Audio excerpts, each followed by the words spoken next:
Саламатсыздар ма, құрметті білім алушылар? Бүгінгі жаңа тақырып инвестициялар түсінігі, маңызы және ерекшеліктері. Сабақтың мақсаты білімділік, инвестициялық қызметтің түрлері мен экономикалық мазмұнының мәнін ашу. Дамытушылық, білімгерлерге инвестициялық қызметтің мазмұнын түсіндіре отырып, ой өрісін дамыту. Тәрбиелік, білімгерлерді экономикалық сауаттылыққа тәрбиелеу. Сабақтың жоспары.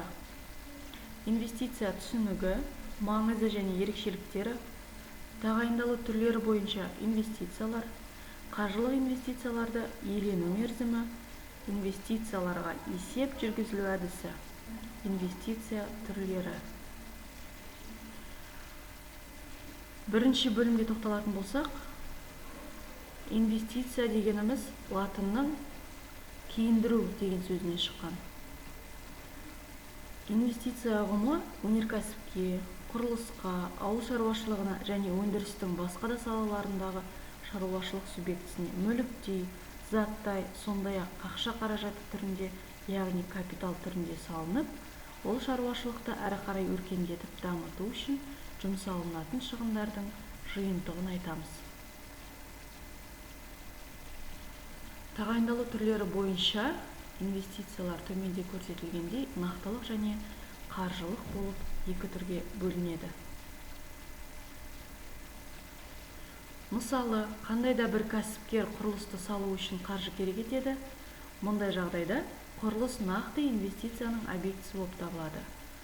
Енді кәсіпкер бұл құрылысты қаржыландыру үшін өзінің акцияларын шығарып, басқа біреулерге сатуы мүмкін. Осы мысалда көрсетілгендей, кәсіпкердің құрылысқа салған салымы нақты инвестиция, ал қатысушының акцияға сатып алуға жұмсаған шығыны қаржылық инвестиция болып саналады.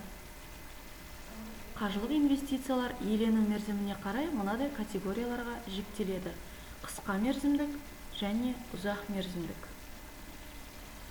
Ұзақ мерзімдік иелену мерзімі 1 жылдан артық, қысқа мерзімдік иелену мерзімі 1 жылға дейінгі кезеңді құрайды. Инвестициялардың есебі инвестициялар бөлімшесінің шоттарында жүргізіледі және оның құрамы мынадай синтетикалық шоттарда көрсетіледі.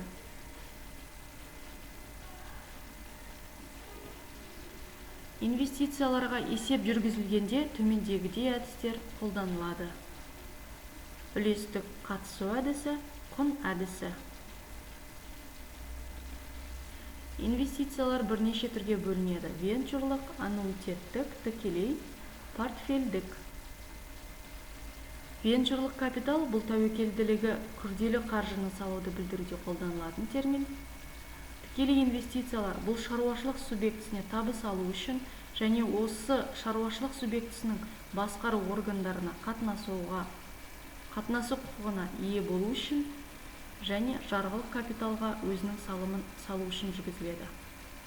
Портфельдік инвестиция бұл өзінің портфелін құрап алумен байланысты және бағалы қағаздар мен басқа да активтерді сатып алу үшін жүргізілетін инвестиция.